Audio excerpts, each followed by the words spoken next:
제가 오늘 갑자기 웨스트민스터 신앙고백을 쉬고 민수기를 하게 된 것은 제가 수요일 날 지금 민수기를 몇 차례 보고 있는데 다음 수요일에 오는 날짜가 25일입니다. 그래서 너무 멀리 떨어져 있어서 21장을 지난 수요일에 보았고 오늘 이것을 마무리하려고 생각해서 오늘 하게 되었습니다. 우리가 민수기 21장을 이해하는 데 있어서 중요한 것은 지금 이 사건이 출애굽 1세대에게서 일어난 사건이 아니고 출애굽 2세대에게서 일어난 사건이라는 것을 먼저 이해할 필요가 있습니다.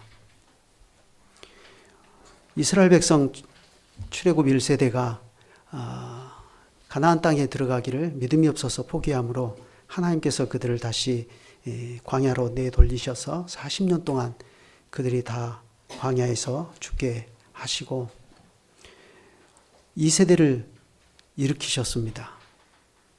그리고 이제 하나님께서 그 2세대를 데리고 가나안 땅으로 들어가기 직전입니다. 엄밀히 말하면 하나님께서 전능하신 능력으로 이스라엘을 거듭나게 하신 것입니다. 완전히 새로 나게 하신 것입니다. 그래 그 출애굽 2세대를 데리고 지금 하나님께서 가나안 땅으로 들어가시려고 그 가나안 땅에 들어가기 일보 직전인데 바로 그 일보 직전에 출애굽기 21장이 위치해 있고 21장에 있는 몇 가지 사건들이 발생한다는 사실입니다. 그것이 참 의미가 있습니다. 그런데 오늘 우리가 21장을 읽었는데 20장에 보면 어떤 내용이 나오냐면 이스라엘 백성이 모세의 인도로 에돔 땅을 통과하기를 원하는데 에돔 왕이 그것을 비정하게 거절해 버립니다. 그렇게 해서 이제 그 에돔 땅을 통과해서 가나안 땅으로 들어가지를 못하고 이제 멀리 동쪽으로 돌아서 이제 긴 여정을 거쳐서 가게 되는데 그때 세 번의 전쟁을 하게 됩니다. 그 세 번의 전쟁에서 하나님께서 이스라엘 백성들을 구원해 주십니다. 그런데 그러한 하나님의 뜻을 알 리가 없는 이스라엘 백성들은 오늘 본문에서 보는 것처럼 길이 자기들의 마음에 들지 않고 멀고 험난한 것을 인해서 여호와와 모세를 원망합니다. 그런데 다시 말씀드리지만 이때 여호와와 모세를 원망한 이 사람들이 출애굽 1세대가 아니고 출애굽 2세대라는 사실입니다.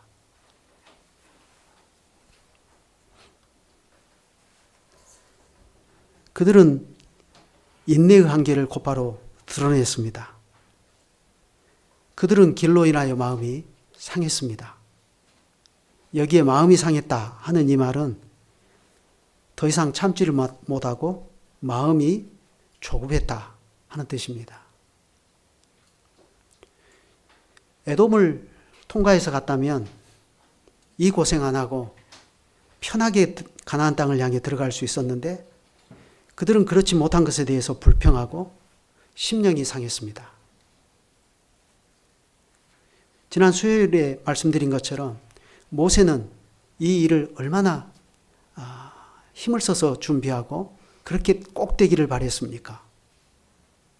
사신을 보내고 이스라엘이 에돔의 형제라는 사실을 들추어내면서 우리가 왕의 길로 갈 때 포도원이나 다른 것들을 상하지 않고 혹 포도원의 열매를 먹거나 물을 마시거나 하면 값을 치르겠다고 하면서 정중하게 사신을 보내서 그 사실을 요청하고 또 하나님께 기도도 했을 것 아닙니까? 그런데 그게 다 막아져 버리고 결국 그들은 에돔길을 통과하지 못하고 멀리 돌아서 가느라 아주 고생이 이만저만이 아니었습니다.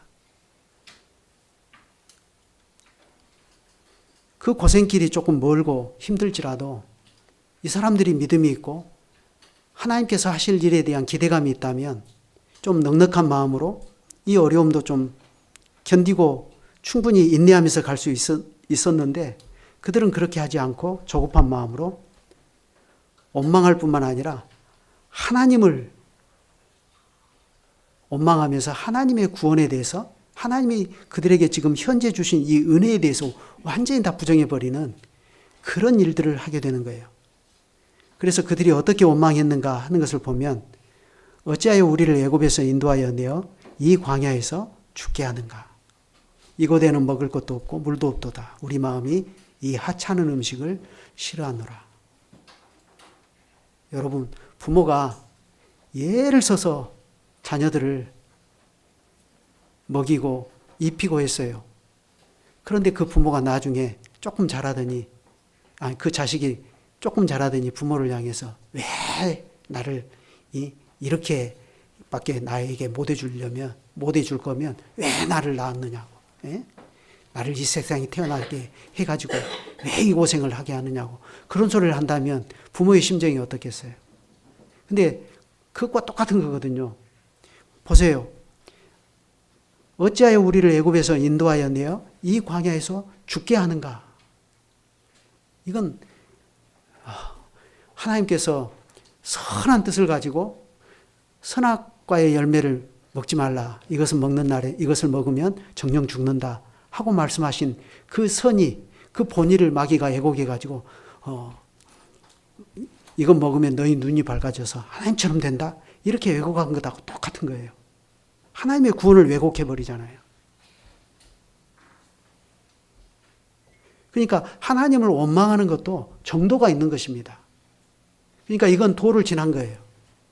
하나님께서 광야에서 이스라엘 백성들에게 내내 먹게 해주신 만나에 대해서 뭐라고 말하죠? 우리 마음이 이 하찮은 음식을 싫어한다. 이렇게 말해요.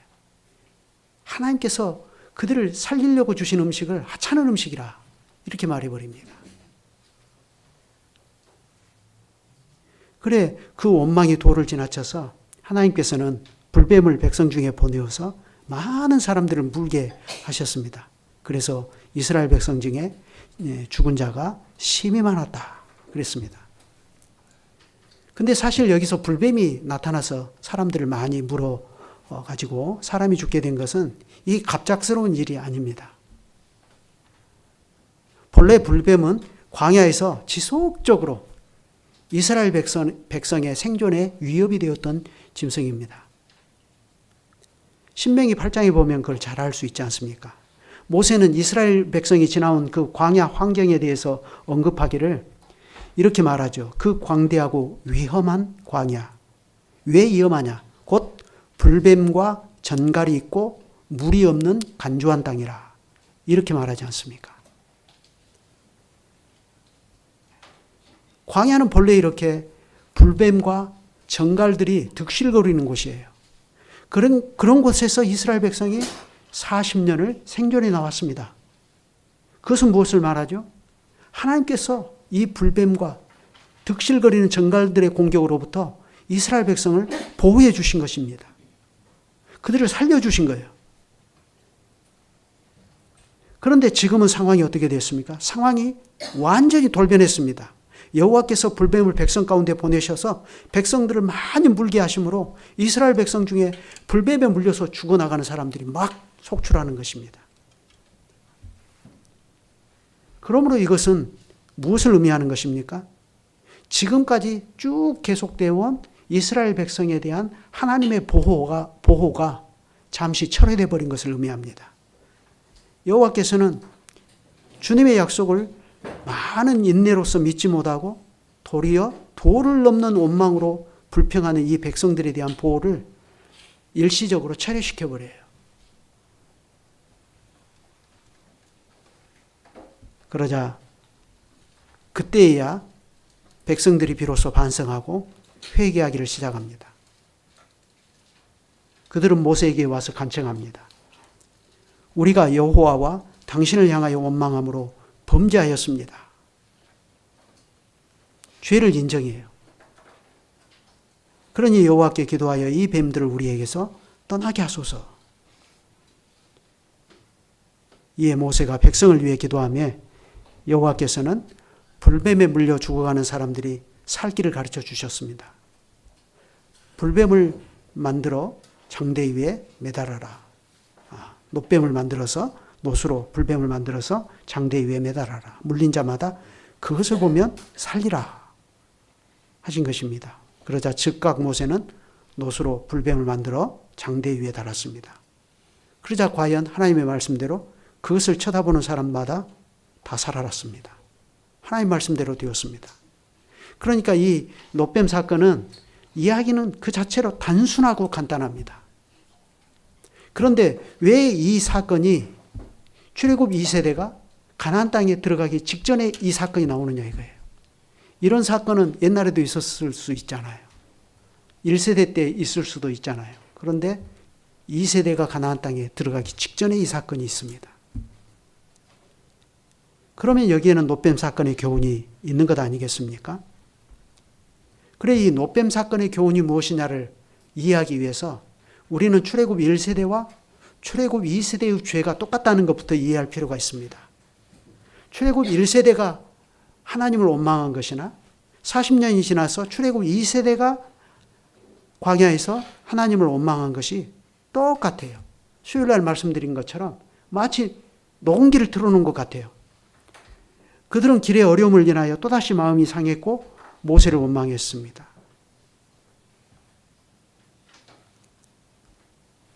어찌하여 우리를 애굽에서 인도하여 내어 이 광야에서 죽게 하는가? 지 부모 세대가 다 이렇게 원망했지 않습니까? 이곳에는 먹을 것도 없고 물도 없도다. 우리 마음이 이 하찮은 음식을 싫어하노라. 그들은 하나님께서 주시는 이 환경을 인정 안 했습니다. 물론 광야에서의 척박한 삶이 얼마나 힘들고 어려웠으면 그랬을까? 일면 이해가 되는 면도 있어요. 우리라고 해서 그러지 않겠습니까? 어떤 목사님들이 저도 들은 얘기인데 그 이스라엘 성지순례라고 그러죠. 그거 가가지고 광야에서 버스를 세우고 30분 동안 체험했답니다. 죽을 것 같았답니다. 40년이 아니라 30분 서 있는데 그래가지고 목사님들 사이에 빨리 타자, 빨리 가자, 원성이 자자했답니다. 제가 과거에 유해무 목사님한테 그 이야기 들었던 것이 생각납니다. 그러니까 그때 원망했던 이스라엘 백성들 믿음 없는 사람들이라고 함부로 말하면 안 된다고. 목사들도 30분 서 있으니까 죽을 것 같더라. 우리라고 해서 그런 생각이 안 들겠냐 이 말이에요. 하나님의 은혜가 아니라면 이런 환경에서 누구도 하나님을 원망하지 않을 것이라고 장담할 수가 없습니다. 그럴지라도 아까 말씀드린 것처럼 불평과 원망도 정도가 있는 것 아닙니까? 아무리 형편이 어렵다고 해서 그 원망하는 것이 도를 넘어가지고 하나님의 구원 자체를 부정해버리면 안 되는 것입니다. 내가 이럴 바에 내가 왜 예수 믿었는가? 이럴 바에 내가 왜 교회 다녔는가? 차라리 옛날에 내가 예수 모르고 세상에서 내 마음껏 살고 싶은 대로 살았던 그 시절이 좋았다. 이렇게 하면요, 그건 도를 넘어버리는 거예요. 그들은 하나님의 선의를 악의로 왜곡했습니다. 더 나아가 그들은 하나님께서 40년 동안 그들을 먹이신 이 만나도 다 부정해버리고 이 하찮은 음식이라 이렇게 해버려요. 하나님의 호의를 완전히 부정해버려요. 그러니까 이런 점으로 미뤄볼 때 그들 역시 출애굽 1세대와 하나도 다르지 않습니다. 다르지 않다면 이건 무슨 얘기가 되는 거죠? 이 사람들도 역시 가나안 땅에 못 들어가기는 마찬가지라는 거예요. 그런데 놀랍게도 똑같이 불신앙인데 1세대는 못 들어가고 2세대는 들어갑니다. 그 차이가 어디에 있습니까? 그 차이를 알려면 왜 1세대가 다시 가나안 땅 초입에서 가데스 바네아에서 길을 되돌려서 다시 광야를 뺑뺑 40년 동안 전전긍긍하며 돌다가 거기서 다 죽고 거기서 새로 태어난 2세대가 가나안 땅에 들어가게 되는가? 그 사실을 알아야 돼요. 그들이 가데스 바네아에서 과거 민수기 14장에 보면 이렇게 말하잖아요. 우리가 저들 앞에 메뚜기다. 그러니 우리는 만약에 이 상태로 가나안 땅에 밀고 들어가면 다 저 사람들한테 사로잡혀서 우리는 노예가 될 것이고 우리의 유아들은 다 차라리 죽느니만 못한 비참한 삶을 살게 될 것이다. 그러니 여기서 모세를 없애고 다른 장관을 세워서 애굽으로 돌아갑시다. 이렇게 하지 않았어요. 그때 그들이 하는 말을 하나님께서 들으시고 이렇게 말씀하셨습니다. 너희 말이 내 귀에 들린 대로 내가 너희에게 행하리니 너희 시체가 이 광야에 엎드러질 것이라. 너희 20세 이상으로 계수함을 받은 자, 곧 나를 원망한 자의 전부가 여분네의 아들 갈렙과 눈의 아들 여호수아 외에는 내가 맹세하여 너희로 거하게 하리라 한 땅에 결단코 들어가지 못하리라. 대신 너희가 사로잡히겠다고 말하던 너희들의 유아들은 내가 인도하여 드리리니 그들은 너희가 싫어하던 땅을 보려니와 너희 시체는 이 광야에서 엎드러질 것이다. 그러니까 이 말씀은 하나님의 언약을 믿지 못하는 불신앙의 세대를 향해 하나님께서 항변하시는 말씀이에요. 내가 너희 하나님 여호와인데 내가 너희를 저 가나안 땅으로 인도하여 드리지 못할 것 같냐? 정녕 그럴 것 같으냐?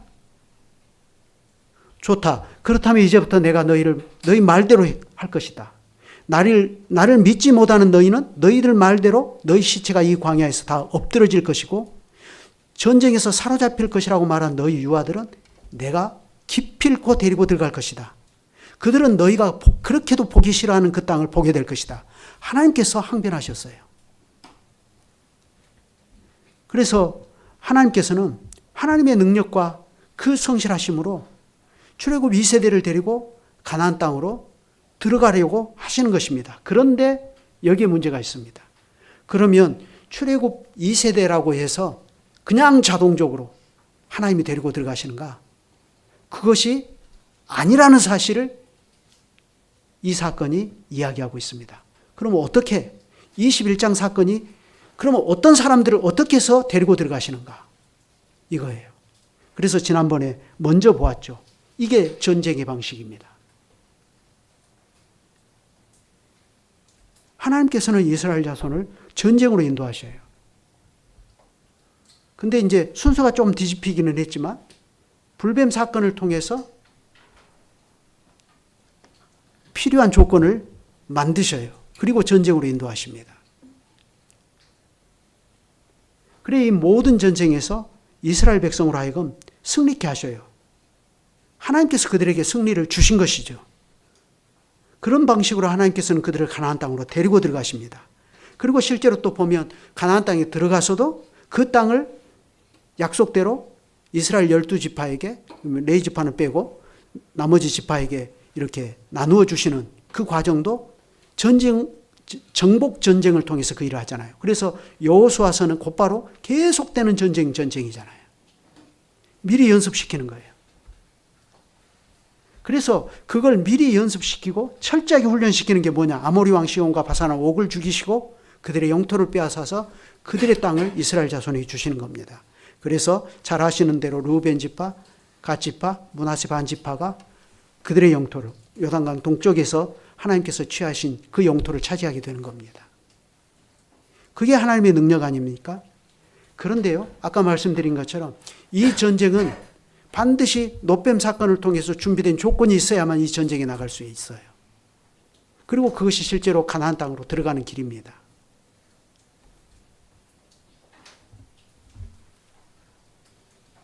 노뱀 사건의 교훈이 있습니다. 그 첫 번째 교훈은 하나님께서 어떤 사람들을 가나안 땅으로 데리고 들어가시는가 하는 것을 보여줍니다. 방금 말씀드린 대로 출애굽 2세대라고 해서 무조건 들어가는 게 아니에요. 하나님께서는 불뱀 사건을 통해서 가나안 땅에 들어가기 위한 믿음과 회개의 필요성을 가르치십니다. 똑같은 출애굽 2세대지만 그러나 어떤 사람은 모세가 하나님의 말씀에 따라 노뱀을 만들어서 장대에 매달아도 야 그게 무슨 소용이냐 안 쳐다보는 사람도 분명히 있었을 거예요. 그런데 그걸 쳐다보는 사람은 살아요. 그것을 어떻게 쳐다보느냐. 자신의 죄를 뉘우치고 진정으로 회개한 사람만이 그걸 노뱀을 쳐다보는 것입니다. 왜요? 그 사람들이 하나님의 능력과 신실하심을 의지하니까요. 그들을 하나님께서는 가나안 땅으로 데리고 들어가십니다.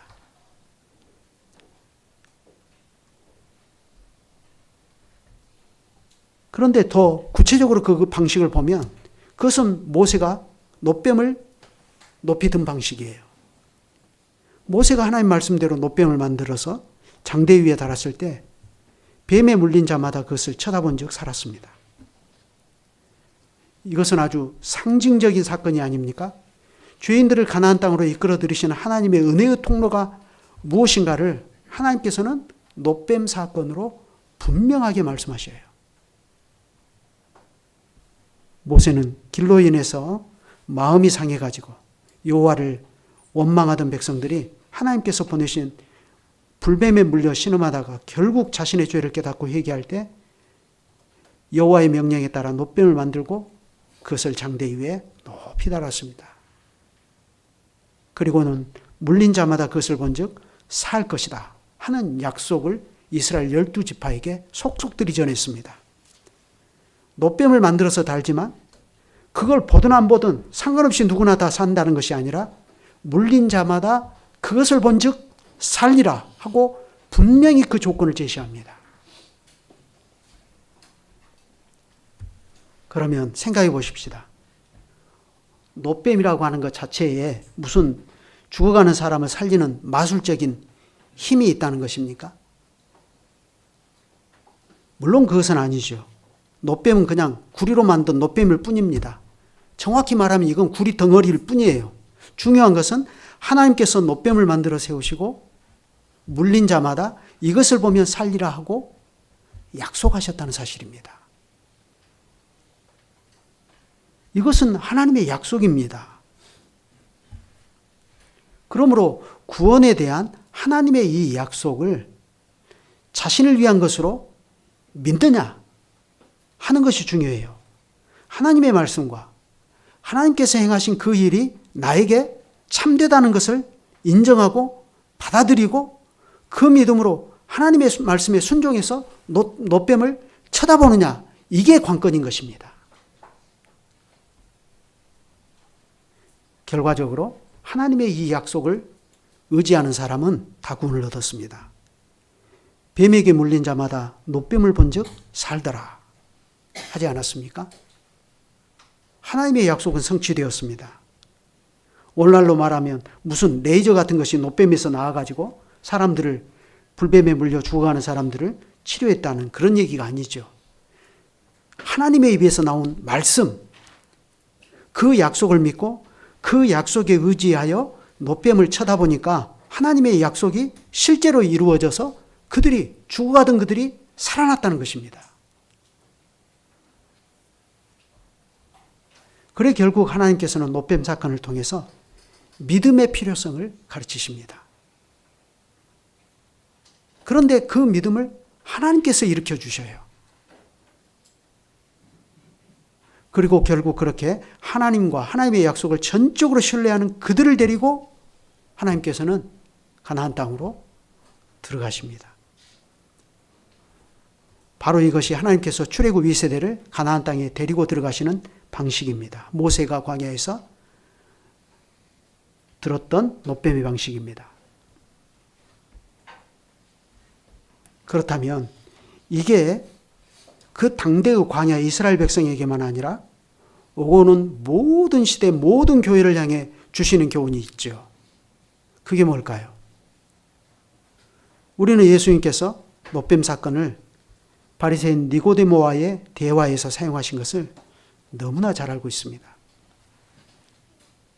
예수님께서는 밤중에 주님을 찾아온 니고데모에게 중생의 도리를 가르쳐 주시는 과정에서 바로 모세가 들었던 이 놋뱀 사건을 들어서 그 중생을 이야기하십니다.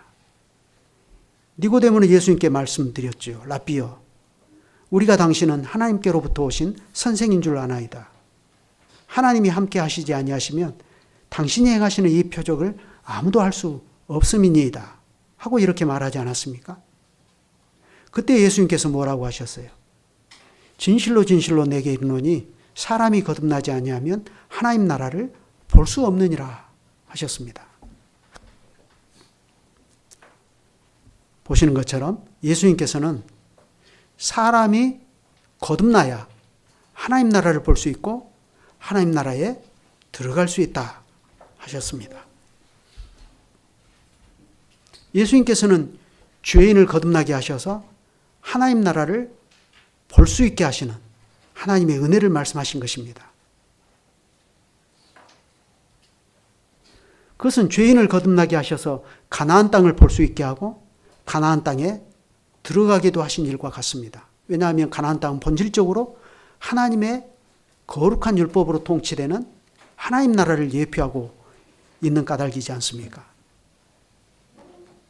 그러므로 예수님의 말씀대로 하면 지금 이 말씀은 누가 가나안 땅을 볼 수 있느냐, 누가 가나안 땅에 들어갈 수 있느냐 할 때 사람이 거듭나지 않고는 이 땅을 볼 수도 없고 들어갈 수도 없다는 말씀과 같습니다.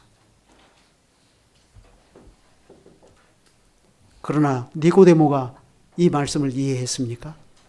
니고데모는 도무지 이 말씀이 무슨 말씀인지 이해할 수가 없었어요. 그래, 사람이 어떻게 거듭난다는 말인가? 모태에 다시 들어갔다가 나온다는 말씀인가? 이렇게 생각하지 않았습니까? 니고데모는 땅에 속한 사람으로서 그 생각이 그냥 땅에만 딱 붙어있는 까닭에 지금 하늘로부터 오셔서 하늘의 일을 말씀하시는 주님의 말씀을 도무지 깨달을 수가 없었습니다. 그러므로 예수님께서는 사람이 거듭나는 일과 관련해서 물과 성령으로 거듭남을 가르치시고 이어서 말씀하시기를 이렇게 말씀하셨습니다. 모세가 광야에서 뱀을 든 것 같이 인자도 들려야 하리니 이는 저를 믿는 자마다 영생을 얻게 하려 하심이니라. 요한복음 3장 14절 15절입니다. 다시 정리하면 예수님은 사람이 중생해야만, 거듭나야만 하나님 나라에 들어갈 수 있다 하셨는데 문제는 하나님의 나라에 들어가는 것이 곧 영생이라는 것입니다. 왜냐하면 영생과 하나님 나라는 분리되지 않아요. 영생이 하나님의 나라이고 하나님 나라가 곧 영생입니다. 그런데 바로 이 영원한 생명의 중심에 뭐가 있냐면은 하나님과 함께하는 거룩한 사귐이 있어요. 이 사귐이 생명입니다. 예수님은 죄인이 반드시 거듭나야만 이러한 사귐 속에 들어갈 수 있다고 말씀하셨습니다. 바리새인들도 물론 하나님의 율법에 순종하는 삶을 살지 않았습니까? 그러나 그것은 죄인이 물과 성령으로 거듭나는 방식으로가 아니지요. 그건 다만 인간의 종교성에 의한 것입니다. 인간의 종교가 만들어낸 규율에 의해서 규칙적으로 그렇게 이걸 지키면서 살 뿐이에요. 그러므로 그렇게 해서는 하나님의 나라를 볼 수도 없고 하나님 나라를 들어갈 수도 없다고 하셨습니다.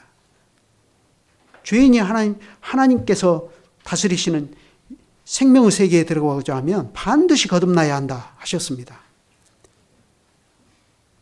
그러나 동시에 그것은 인생의 모태에 들어갔다가 다시 나오는 그러한 방식은 아니라 하셨습니다.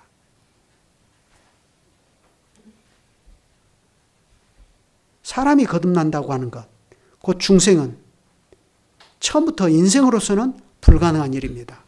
사람이 다시 모태에 들어갔다 나오지 못하는 것처럼 그것은 오직 물과 성령으로 거듭나는 것이라 하신 거예요. 그런데 여기에 물과 성령이라고 하셔서 예수님은 죄인의 거듭남이 근본적으로 성령께서 하시는 일이라는 점을 분명히 하셨습니다.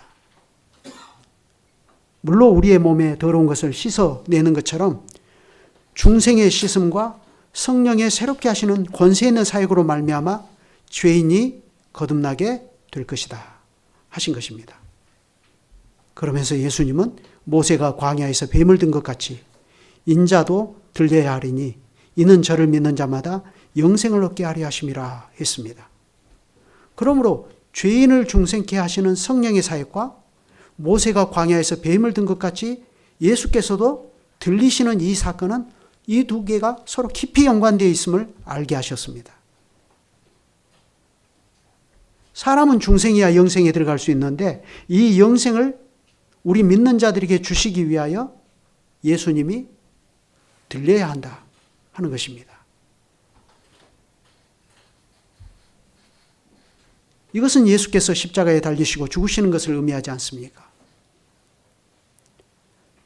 그러니까 예수님께서는 사람의 거듭남이 주님의 십자가와 깊은 관계가 있다는 것을 알려주셨습니다.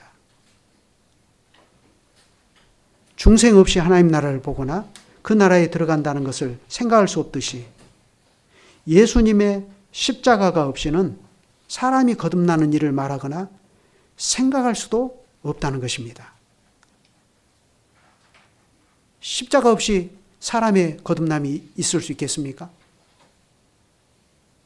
십자가가 생략된 방식으로 기도원에서 열심히 기도하니까 성령께서 그를 거듭나게 하십니까? 그런 것은 없다는 것입니다. 그러니까 인생의 거듭남을 말할 때 이 거듭남의 가장 중요한 비밀은 주님의 십자가라 하신 것입니다. 그렇기 때문에 중생이라고 하는 것은 예수님의 십자가와 상관없이 무슨 뜨거운 부흥의 현장에서 일어나는 체험 활동과 같은 것이 아닙니다. 많은 사람들이 실제로 중생을 그렇게 오해하거든요. 내가 어떤 부흥의 현장에 갔는데 그때 내 심령이 아주 뜨거워졌고 그때 분명히 체험을 했다. 내가 그때 거듭난 것 같다. 이렇게 말하거든요. 중생은 그런 체험 활동이 아니에요. 오직 하나님의 성령께서 죄인 속에서 일으키시는 이 중생은 반드시 예수 그리스도의 십자가로 인하여 발생하는 것입니다. 중생은 성령의 일이라 하여서 예수님의 십자가와 상관없이 발생하는 것이 아니라 그것은 예수님의 십자가에 근거한 것입니다. 죄인이 영적으로 새롭게 출생해서 하나님 나라에 들어가게 된다 하는 것은 예수 그리스도의 십자가가 있으므로 가능한 것입니다. 그러므로 사도 바울은 십자가에 근거한 우리들의 영적 새 출생에 대해서 이렇게 바르게 가르치지 않았습니까? 로마서 6장 3절로 4절인데 한번 찾아서 읽어보십시다.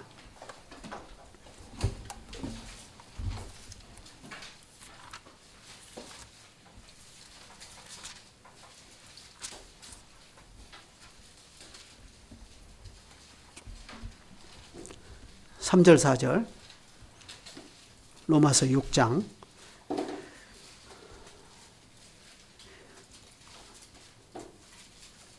자, 같이 읽죠. 무릇 그리스도 예수와 합하여 세례를 받은 우리는 그의 죽으심과 합하여 세례를 받은 줄을 알지 못하느냐. 그러므로 우리가 그의 죽으심과 합하여 세례를 받음으로 그의 함께 장사되었나니 이는 아버지의 영광으로 말미암아 그리스도를 죽은 자 가운데서 살리심과 같이 우리로 또한 새 생명 가운데서 행하게 하려 함이라.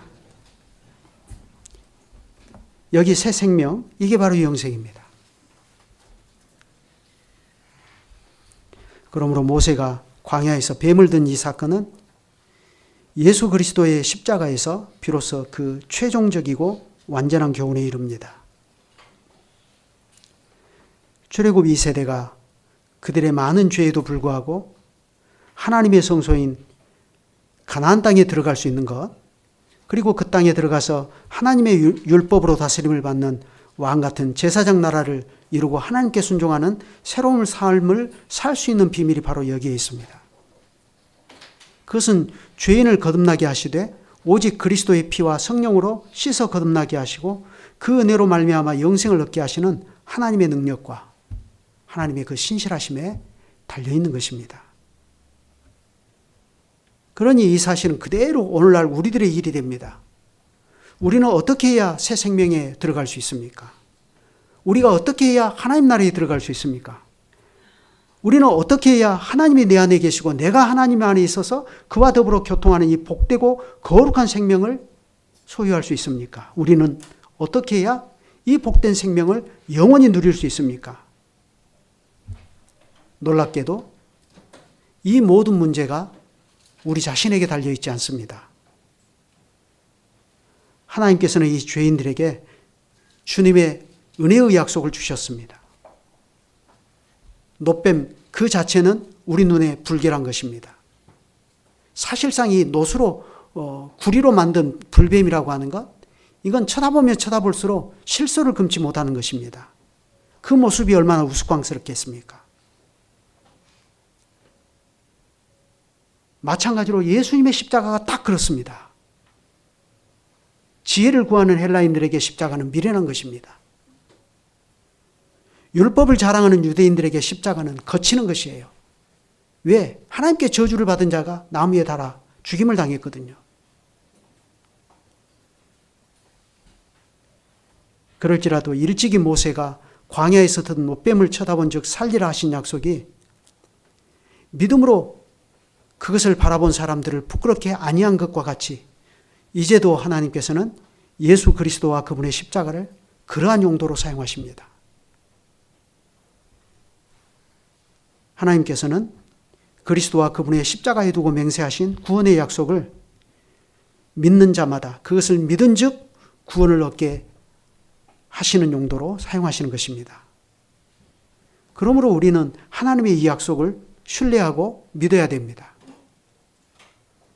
여기에 있는 우리 어린이들과 청소년들은 이걸 믿어야 돼요.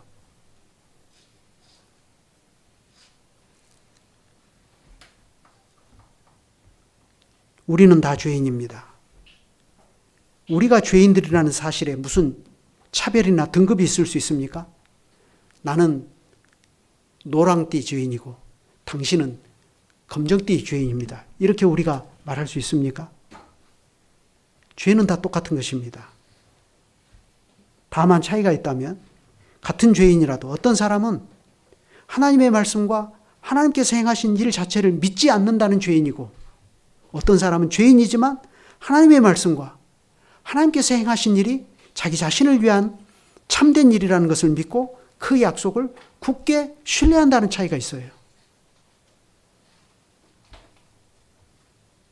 이와 같이 하나님의 말씀과 하나님께서 행하신 일이 자신에게 참된 것을 인정하고 그 말씀을 신뢰하여 믿음으로 그리스도를 바라보는 자가 하나님의 나라에 들어가고 영생을 얻게 된다 하는 것을 모세가 광야에서 뱀을 든 사건은 궁극적으로 우리에게 가르치는 것입니다.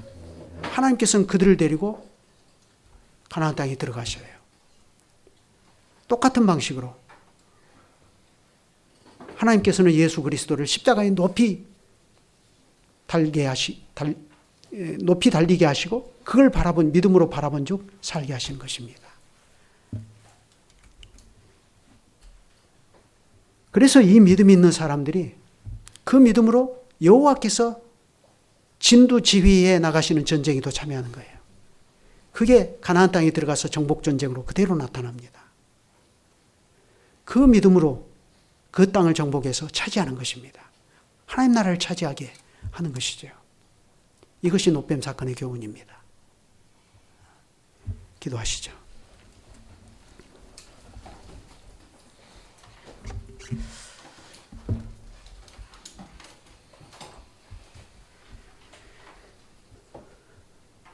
하늘에 계신 주님, 하나님께서 죄인인 인생들을 거듭나게 하셔서 하나님 나라로 이끌어 들이시는 이 신비한 비밀을 노뱀 사건의 교훈을 통하여 우리에게 가르쳐 주셨습니다. 가나안 땅이 가지고 있는 여러 의미가 있지만 그 땅에 들어가는 것이 곧 하나님 나라에 들어가는 것이라는 사실을 우리에게 밝히 가르쳐 주셨는데 그것이 오늘날 예수 그리스도의 십자가에서 우리에게 어떤 의미로 다가오는 것인지 노뱀 사건은 예수께서 니고데모에게 가르치신 교훈을 통하여 분명하게 드러나고 그러므로 우리가 십자가에 두고 맹세하신 하나님의 약속을 신뢰하고 그것이 나를 위한 참된 일임을 인정하고 믿음으로 그것을 바라보며 그리스도의 이름으로 세례를 받아 하나님의 교회에 가입하는 것이 하나님의 구원을 받는 일이라는 것을 깨닫게 되옵니다. 이 진리가 아주 단순하지만 그러나 이 단순한 진리가 죄인을 거듭나게 하셔서 하나님의 백성으로 삼으시는 신비한 진리인 것을 저희가 인정하게 하여 주시기를 구합니다. 이 복음이 계속해서 이 강단에서 선포되게 하여 주시옵소서. 하나님의 백성들이 이 복음의 진리를 즐거워하게 하여 주셔서 눈앞의 현실로 인하여서 때로는 연약한 인생이라 불평과 원망이 있을지라도 그러나 도를 넘지 않게 하여 주시고 언제든지 하나님은 신실하셔서 또한 피할 길을 내사 능히 그 시험을 감당하게 하신다는 것을 인정하고 언제든지 믿음으로 눈앞에서 펼쳐지는 전쟁과도 같은 삶을 믿음으로 살아내게 하시옵소서. 주 예수 그리스도의 이름으로 기도드립니다. 아멘.